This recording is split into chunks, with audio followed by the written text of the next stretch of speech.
Mahal na pong Jesus Nazareno, naririto naman kami.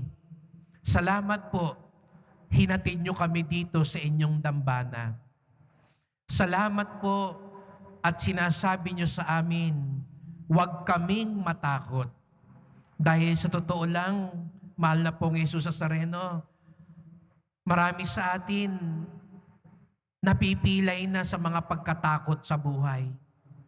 Marami sa amin nagkakagulo na, nagkakawatak-watak na dahil sa mga kinatatakutan namin sa buhay.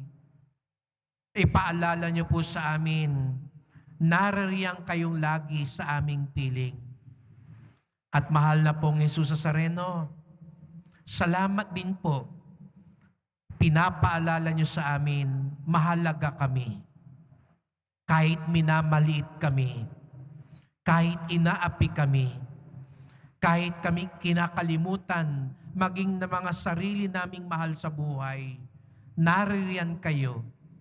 Hindi kami pababayaan, hindi kami kalilimutan.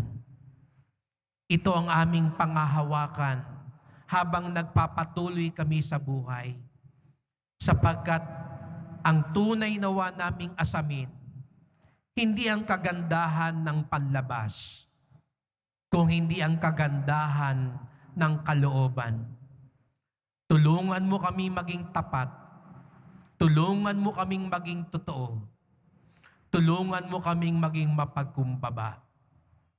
Mahal na pong Jesus Nazareno, kaawaan niyo po kami. Basbasan niyo po kami. Amen. Amen.